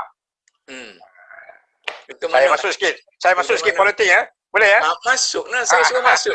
Saya dah buka pintu. Kami dalam Biro Pemahaman dan Pemantapan Agama dah angkat topik baldatun thayyibatun wa rabbul ghafur dalam beberapa seminar pemikiran BIPA ya. Di beberapa buah negara, Kak Wan pun datang merasmikannya. Tetapi orang kita kurang memberikan apresiasi. Dia tak bagi satu apresiasi yang tinggi bahawa baldatun thayyibatun wa rabbul ghafur ini adalah ayat Al-Quran. Jalan penyelesaian. Tak payah sebut negara Islam. Kalau kita nak ambil Al-Farabi pun Madinah Fadilah, Al-Madinatul Fadilah. Negara yang penuh dengan virtues, dengan kebaikan. Jadi jalan keluar untuk dapatkan kepahaman orang Islam dan orang bukan Islam ada. Kalau kita duduk berunding, bukan sekali, bukan dua kali, ratusan kali, ribu kali, saya yakin bahawa kita akan dapat mencapai sesuatu insya-Allah. Dengan syarat kita ikhlas, lawa itu politik kita letak di sebelah untuk berkuasa, untuk gunakan orang, tapi betul-betul nak mencari keridaan Allah Subhanahu Wa Taala. Kita punya tools terlampau banyak daripada Quran, Sunnah, Sirah, sejarah, dan kita boleh ambil mana-mana yang baik, al-hikmah daripada mana-mana ideologi pengalaman pemerintahan negara-negara barat yang mengikut Islam dalam beberapa hal. Boleh kita gunakan untuk kita buat muafakat baru. Macam rukun negara umpamanya, tak berkesan. Kenapa tak berkesan? Ya. Bila saya buat keluar poster Yadullah Ma'al Jamaah, saya sebarlah suruh budak-budak sebarkan. Tapi ada satu golongan yang bukan sikit yang dihormati juga oleh masyarakat kita. Dia tak bincang pun soal perpaduan ummah, kesatuan ummah sebagainya, tak bincang. Dia bincang hadis ni bukan hadis sahih. Itu macam mana kita nak sampai kepada matlamat negara bangsa kita, matlamat apa tu baldatun thayyibatun. Macam mana ni? Akhir Samim, Profesor Syahrul punya argument tadi dalam negara demokrasi. Biar kita dapat suara yang dominan. Dengan cara kita mendidik generasi muda dengan ilmu yang betul, tepat. Tak lagi mempersoalkan tentang legitimasi hadis, tetapi menengok perkara yang lebih prinsipal, qadiyatun kabira, yang lebih besar, supaya rakyat dapat melihat, orang ni akalnya kecil, dia memperkatakan soal hadis ni bukan hadis yang sahih, tapi orang ni pemikirannya besar. Ini yang kita nak. Kita nak sejahterakan negara. Supaya generasi akan datang, jangan kita bina dengan pemikiran orang tertentu yang ada pada hari ini. We have to be really serious dalam perkara ini untuk retool mind of our younger generation. Okey. Minta maaf, Setuju. Cuba bincang lanjut. Silakan. Kita mantapkan yang ni. Ya Syahzal. Okey, betul ya. Kalau saya teringat dalam sirah perjanjian Hudaibiyah. Kita ingat perjanjian Hudaibiyah ini adalah asbab kepada berlakunya Fathul Makkah. Okey. Ya. Dan kalau tak silap saya lah dalam soal Rasulullah ni bersyura ni memang hampir semua perkara dia bersyura. Tetapi dalam keputusan untuk bersetuju dengan perjanjian tersebut, walaupun nampak sebelah, Rasulullah decide there and then. Jadi berdasarkan semangat ini saya ingat dalam keadaan negara kita yang dah huru-hara ni, saya ingat baiklah kita menyeru ke arah semua pihak duduk semeja musalahah untuk mencari jalan keluar, dan ada yang patut menang nampak kalah pun tak apa, tapi matlamatnya kita keluar segera daripada krisis yang berpanjangan, bukan setahun dua tu. 20 tahun dalam reformasi. Dah 3 tahun. Dah maknanya 3 tahun dah menang, 3 tahun pula bercempur lagi balik. Saya fikir dalam keadaan bunuh diri makin meningkat ini, COVID yang tak boleh selesai, saya rasa tak ada jalan lah. Kita ambil semangat Hudaibiyah ni, sebab surah ini berkaitan dengan Al-Fath. Soal kemenangan yang pasti, yang menjadi asbab kepada kemenangan Fathul Makkah. Jadi kerana itulah saya ingat bola yang Datuk lambungkan tadi, ini jawapan dia pandangan saya lah.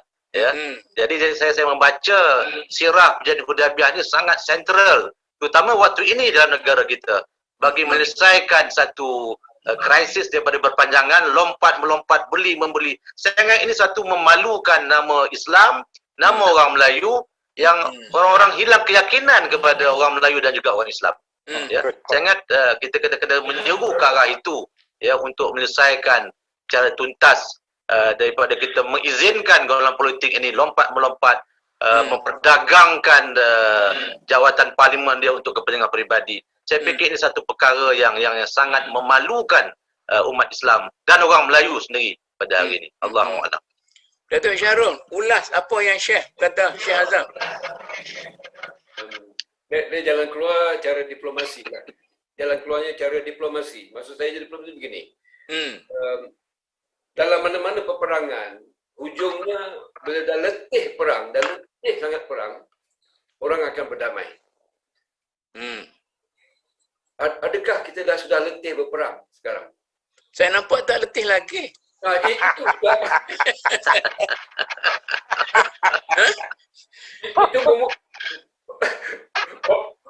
komen serah Datuk. Terus terang itu memudahkan saya jawab. Betul. Jadi bukan tak letih lagi, tak letih-letih.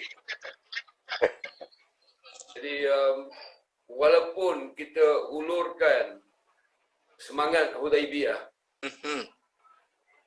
jika manusia-manusia ini dia tidak letih-letih dan dia ada dendam kesumat. Ini soalan saya. Bukan, it is not an accusation. Ini bukan satu tuduhan. Jika saya kata, jika dia ada dendam kesumat yang tidak habis-habis, macam mana? Kita letih lah. Okey. Ya, betul. Kiri, ya, apa yang berlaku ni? Pertama, mereka tidak malu. Malu ni, dalam politik ni, siasat Malaysia sekarang ini, malu ni, dah tak ada masuk dalam kosa kata. Sebahagian besar politikus, bila dia boleh perdagangkan undi yang kita beri kepada dia untuk dia di situ, dia perdagangkan, dia dah hilang malu dia. Nombor satu. Kedua, dia cukup senang tabrir, justification. Demi rakyat, saya pilih ini. Demi rakyat, saya ke sana. Sebab itu rakyat. Okey, sekarang ni macam inilah.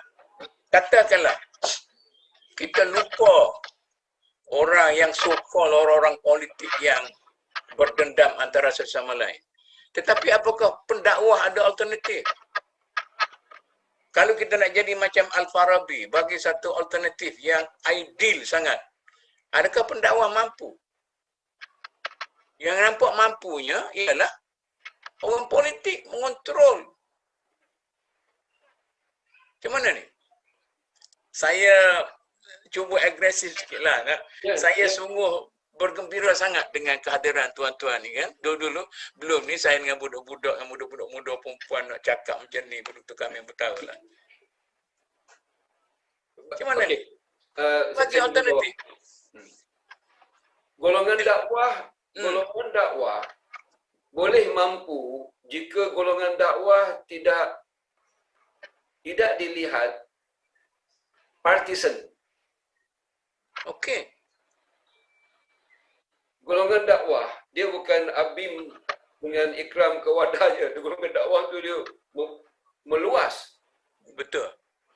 Cabaran yang kita ada sekarang, orang yang mengatakan di golongan dakwah juga, dia dah pilih lah. Dia dah pilih warna dia lah. Ini cabaran.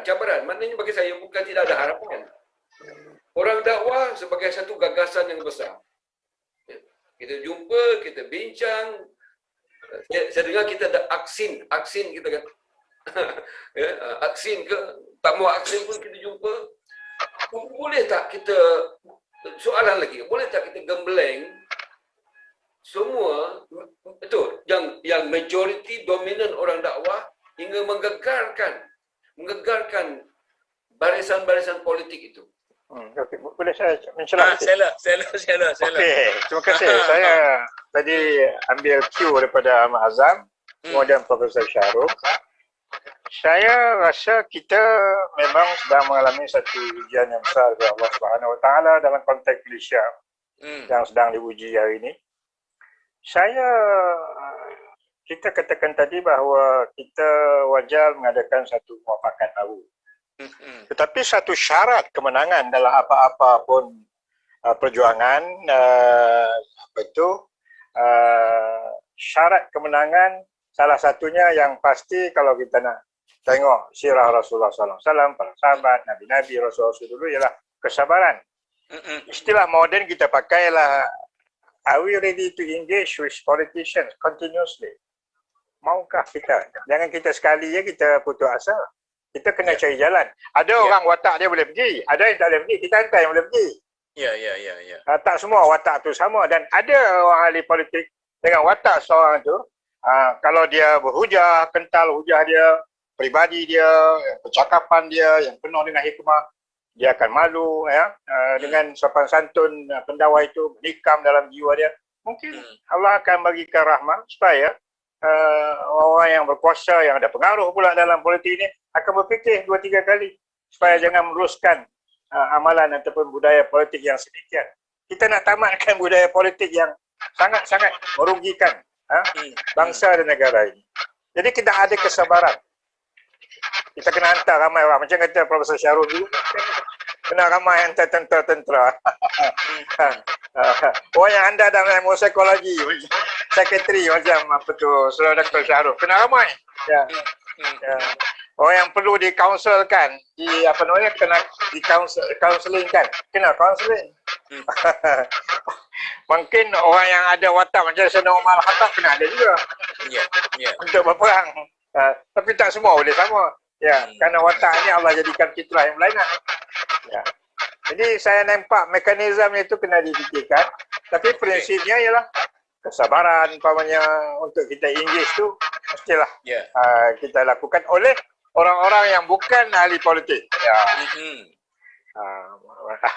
Yang tak dilihat partisan dalam mana-mana parti politik yang ada. Saya tak tahu aku Dr. Mahmud, Profesor Mahmud boleh berperan. Saya ni orang panggil kuli. Saya ni adalah seorang kuli yang kerja saya ialah mencari orang yang boleh membantu menyelesaikan kemelut yang ada ni. Itu saja saya punya peranan. Macam mana ni? Kalau okeylah. Mungkin kalau saya desak lagi mungkin tak baguslah. Jadi macam ni. Okey, kalau saya buat kesimpulan, kita ada kecenderungan untuk tidak macam sebelum ini. Kita lihat orang politik itu sebagai segala-galanya. Jadi kita nak ada pertubuhan mesti ada kala politik. Kalau tak ada kala politik mungkin orang tak kisah dengan kita. Baiklah. Kita kata tanpa melupakan orang-orang politik, sebab orang politik pun banyak pengorbanan dia, jasa mereka itu banyak, pengorbanan mereka itu banyak. Kita nak lupa dengan begitu saja, kita akan jadi macam orang buta lupakan tungkat ataupun kacang lupakan kulit. Bagilah kita nak bantu orang politik. Kita ada bahagian dia. Bahagian kita nak bantu orang politik. Tetapi orang dakwah sendiri, orang gerakan, orang harakat sendiri, apa corak Islam yang kita nak bagi satu alternatif? Kita nampak dah politik kita kacau, lompat-melompat, beli-membeli, semua ada setengah orang kata, setengah tokoh kata, kita lawan sama kita, kemudian semua-semua tu pergi jumpa toke. Siapa dia menang pun sama. Yang menentukan toke. Itu cara setengah orang berfikir. Jadi, alternatif kita apa? Siapa nak bagi alternatif ni? Macam kalau Dr. Manuti tadi, seolah-olah dia ni bermazhab Al-Farabi, melahirkan seorang yang tokoh, yang ideal. Macam juga Syekh Azam kata, ataupun Profesor kata, melahirkan satu ideal. Orang macam Khomeini misalnya. Tapi sejauh mana kejayaan Khomeini? Alternatif kita. Macam mana ni? Siapa nak bagi alternatif? Macam kalau Dr. Silakan.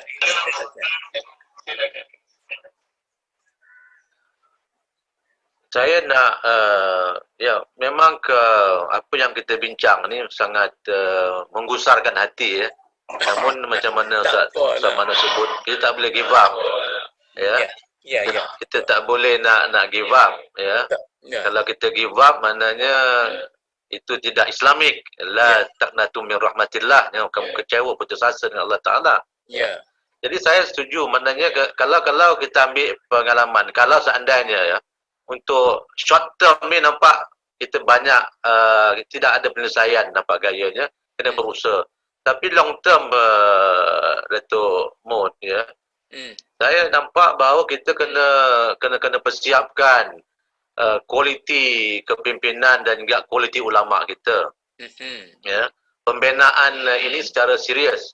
Saya teringat ketika saya dijemput ke Jerman untuk ke Konrad Adenauer Stiftung, sebuah NGO untuk mengadakan hubungan belia dan segala macam.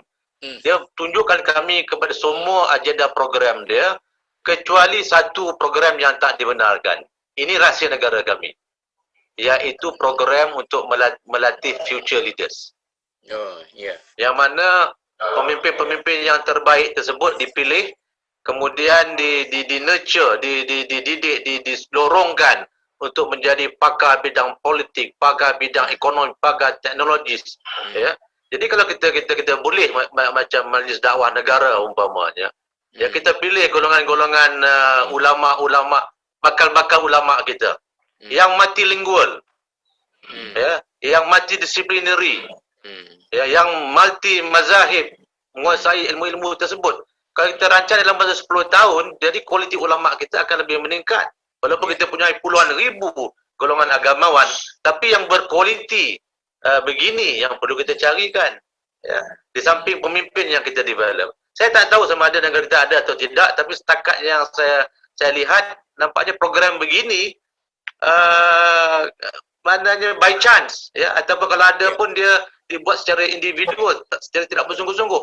Itu satu tempat yang tidak dibenarkan untuk kami melihat dalam pengertian itu. Jadi mengapa tak kita buat untuk long term? Untuk short term memang kita terpaksa pendapat Dr. Hatta tadi soal kita kena non-partisan dalam pengertian tersebut. Tapi macam mana pun kita palit terpalit kita jumpa non-partisan pun orang akan color kita mengikut color-color yang mereka tafsirkan. Itu tak upayalah kita. Jadi kerana itulah saya nampak isu yang berlaku ini kita kena bersuara, menyatakan pandangan pendapat kita, kena duduk inclusive everybody, kita buat satu penjajaran baru untuk menyelesaikan masalah umat yang sedang gawat. Tapi untuk long term kita kena ada program yang serius soal membina pemimpin-pemimpin dan ulama-ulama yang berkelas dunia. Kalau ini kita lakukan, insya-Allah 10 tahun yang akan datang kita akan nampak jalan keluar daripada masalah. Allahumma. Menarik. Tak boleh nak sambung? Sikit tambah. Ya, sila. Saya tertarik dengan 10 tahun akan datang tu. Wallahualam, saya alhamdulillah banyak bulan ni, setahun lebih ni, berfikir bahawa penyelesaian tu dia tak boleh, dia nampaknya tidak datang dalam setahun dua ni. Dia mungkin, tapi penyelesaian tidak datang secara bergolek ke tahun 2. Tetapi adakah kita telah memulakan? Kita kena usaha sekarang.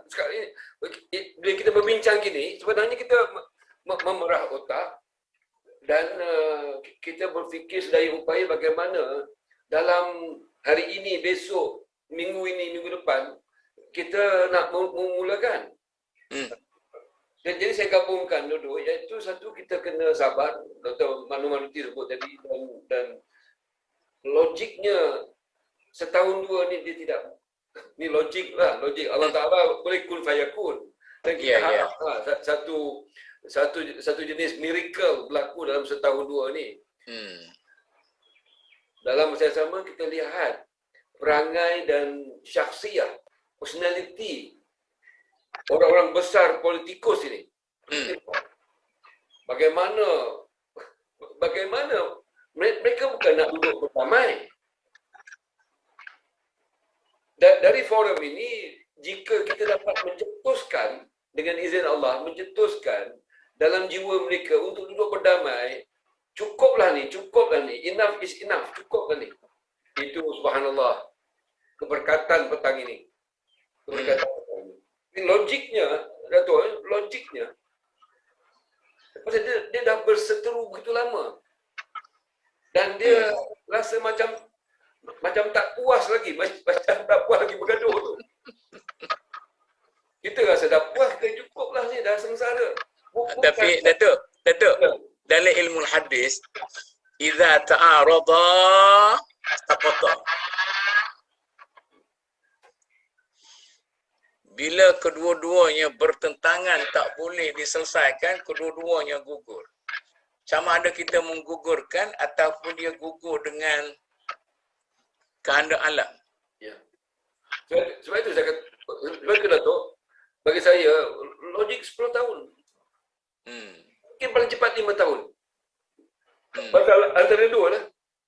Logik manusia, dia bukan makin, kita tahu semua, kita tua. Manusia bukan makin kuat, dia makin lemah. Dia akan mati. Jadi seorang-seorang mati, betul saya awal-awal tadi saya kata, saya mengharapkan golongan muda. Golongan muda. Dan golongan muda ni kita kena capai mereka. Kita kena mengasihi mereka. Sesekali dalam kelas pelajar pembatan saya kata gini lah, kata bahasa Inggeris tu. Our generation built the nation, but our generation make a mess of this nation.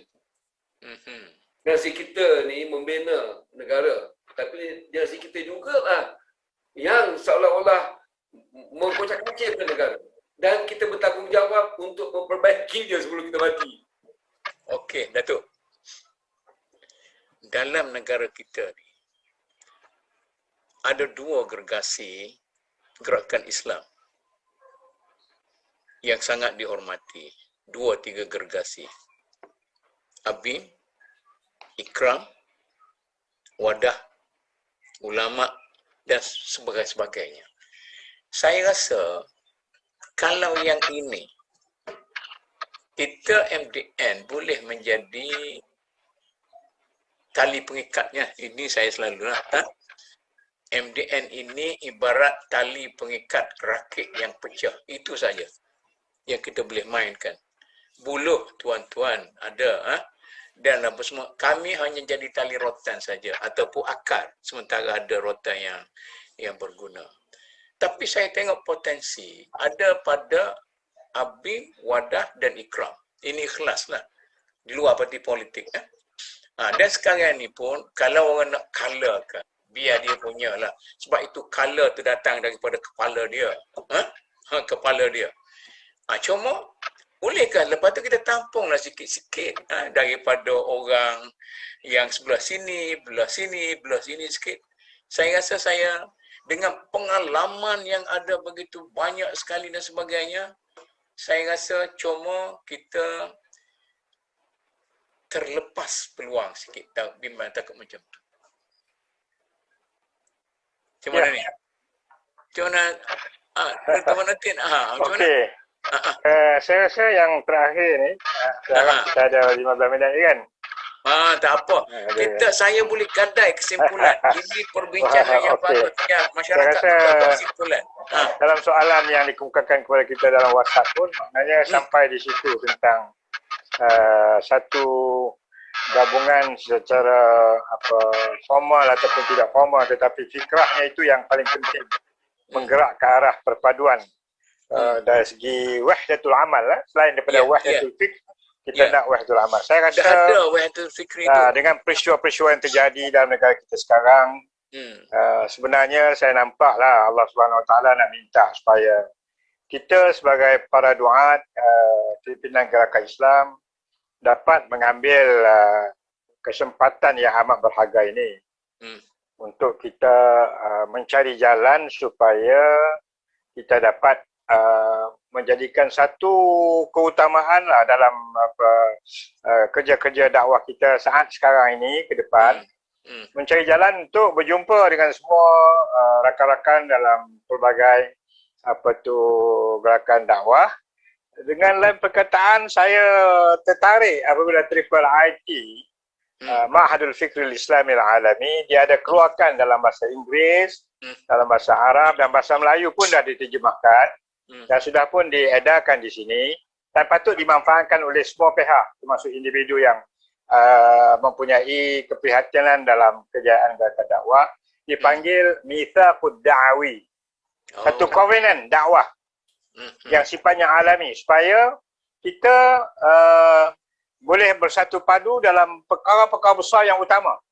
Yang kecil-kecil ni kita sepak buang lah. Letakkan sebelah. Kalau kita boleh ambil mitsaq itu sebagai satu contoh lah, tak semestinya kita ikut 100%, tetapi kita boleh perturunkan balik, kita adjust dengan bumi Malaysia. Adalah agenda maknanya tahunan. Supaya dapat umpamanya setahun sekali perhimpunan, 2 kali ke setahun untuk melakar agenda, untuk review agenda sejauh mana kemajuan dicapai. Soal perpaduan ummah, soal konflik, soal masalah-masalah yang sedang menyangkut ummah, apa kemajuan yang dibuat macam tadi Azam sebut, program kepimpinan orang barat memang dari segi ini dia orang rahsiakan. Dan tidak ada satu pun dalam dunia Islam yang mempunyai program kepimpinan. Hatta ISIS pun dia pergi hantar ke Harvard. Model dia lah model barat. ISIS hantar ke. Kita tidak ada dalam dunia Islam. Jadi dalam konteks inilah saya rasa sampai masanya untuk kita mencari jalan. Ustaz Mahmud, Profesor kena ambil inisiatif dengan rakan-rakan yang banyak berpengalaman dalam dakwah ini untuk cari titik pertemuan asas, prinsip-prinsip asas. Tetapi kita bagi ruang kepada pertubuhan-pertubuhan yang ada ini untuk terus menggerakkan program masing-masing. Tapi kita cari kata muafakat untuk mencari apa yang dikatakan kunci kata dalam mitsaqud dakwah yang boleh menyelamatkan masa hadapan ummah dan juga negara bangsa kita di Malaysia pada hari dan ke depan. Wallahualam. Bagus, bagus. Siapa ni nak sambung ni?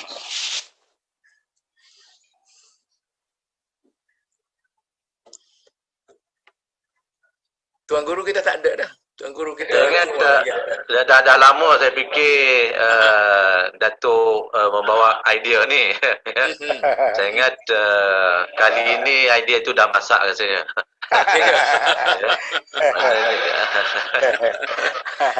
Sebelum ni saya tak berapa nak sambut juga sebab belum masak dia tu. Maknanya jadi kita kena inklusif lah tu. Maknanya kita kena inklusif dalam membawa agenda besar ini. Kita selain daripada yang Datuk sebut tu, kita ada banyak kelompok-kelompok yang punya pengaruh. Pengaruh-pengaruh yang tak boleh kita nafikan. Kalau dapat ada kesepakatan bersetuju, kita ajak. Kelompok-kelompok tarikat-tarikat, habaib, itu juga jumlahnya ramai. Kelompok tabligh juga jumlahnya ramai. Selain daripada seperti haluan ada pengaruh dia, Isma ada pengaruh dia juga. Kalau kita buat agenda besar ni, saya ingat kita mana dapat kita gerakkan. Saya ingat mungkinlah adalah orang tengah yang bersuara, yang tidak mewakili mana-mana kepentingan, yang agak respectable. Saya ingat idea tu dah masak yang boleh dilontarkan ke hadapan. Dan kemudian saya nak sambung sikit lagi point mengenai anak muda tadi tu. Kita lupa satu, sebab ini kekuatan Datuk Mud, iaitu anak-anak muda, anak-anak raja, sebab agama ini adalah di bawah kuasa raja-raja. Jadi bermakna 9 raja-raja ni dia punya raja muda, dia punya anak-anak ni. Kalau anak-anak ni juga dapat kita tingkatkan kualitinya, supaya kefahaman itu lebih menjiwai Islam dan juga menjiwai rakyat, tidak elitis. Pengertian yang ini. Jadi kalau kita bicara soal anak-anak muda, komponen agama sangat penting. Yang menjaga agama ini adalah raja. Jadi maknanya kalau raja kita tak boleh jaga pendeknya, jaga panjangnya, kita kena berusaha supaya anak-anak raja, yang saya tahu ada yang baik-baik. Ada yang jiwanya sangat berjiwa rakyat, berjiwa agama. Saya tahu ada. Jadi kalau Tok Mun boleh mikirkan secara serius, di samping ke rakyat kita bina anak muda, tapi yang jaga agama ini adalah mengikut perlembagaan adalah raja-raja. Ya. Suka tak suka, selagi perlembagaan tu tak ditukar, selagi itulah raja-raja yang menguasai agama. Ya. Jadi ini sangat sentral. Jadi kalau ini Ya. dapat diberi perhatian, saya ingat untuk jangka panjang, saya ingat wajah Islam, masa depan Islam tu akan jadi lebih baik, insyaAllah. Yang itu, cadangan tu mungkin kita cubalah. Kita cuba ambil tanggungjawab. Raja Perlis dah seorang lah, Raja Muda. Dia ada Persatuan Agama Islam Perlis dan dia aktif. Dia very proaktif dalam program-program Islam. Okey, ada itu ulasan lagi. Datuk Bud lah. Dia orang-orang istana. Kita ada lagi, tak payah gulung sekali kita seru pada masyarakat kita. Sebenarnya orang dengar. Rating kita tinggi. Tetapi kalau tidak hari ini, esok lusa, minggu lagi, 2 minggu lagi dia berkembang. Ada siapa nak tambah lagi? Macam mana Tok Guru kita hilang selalu ni? Macam mana ni? Prof, ada nak tambah lagi? Saya cukup lah. Ya. Jadi insyaAllah keberkatan petang ni kita sampai ke satu persetujuan tadi. Ya. Dan Datuk Umur pun sebut tentang MDN boleh bantu menyelaras. Takat pembantu lah. Kita sahut dan menunggu insyaAllah. Yalah. Dah sampai sangat masanya lah. Macam ni lah Prof, kita berkirim salam lah kepada rakan-rakan kita. Ya. Dia apa tu sayat sebelah sana, tapi saya kacau lagi hotline. Tok Guru, buat kesimpulan apa ya? Betul ya? Dr. Manuti nak sebut lagi? Dah. Cukup. Dah. Okey. Apa tu Syekh Azam dah lambung bola dia dah. Macam mana ni? Tanggungjawab kita lah. Tuan Guru Datuk Muhammad Kamil kita macam mana? Saya banyak putus tadi tu. Banyak putus. Okey. Jadi Kan saya nak simpul belah saya nak simpul satu lah. Ya. Simpul macam ni. Jangan terombak apa yang dikatakan oleh Syekh Azam, Dr. Manuti dan Profesor Hatta bahawa sebenarnya kita menyedari ada masalah dan kita mempunyai kekuatan dapat membantu orang-orang kita menyelesaikan masalah itu. Cuma mungkin kita belum ada satu budaya. Itu sahajalah. Itu sahajalah. Bila lapar, Untuk mana? Itu. Okey, silakan. Bolehlah. Serah kepada Dr. Kamil buat penyudahnya, bukan kesimpulan, penyudah. Okey. Kalau orang lain nak mencelah lagi pun tak apa. Silakan. Siapa Dr. Kamil? Dah kesimpulan yang sebarkan. Ya. Dia selalu Dan masa ada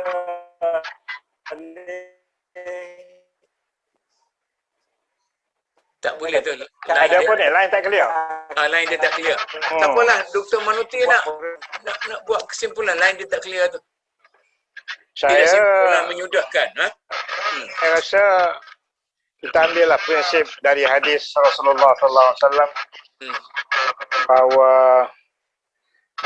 antara yang sangat penting dalam konteks kita sebagai para doa, kita janganlah menyulitkan lebih daripada apa yang telah berlaku pelbagai kesulitan saat ini. Dengan kata lain, Rasulullah SAW bersabda, yassiru wa la tu'assiru.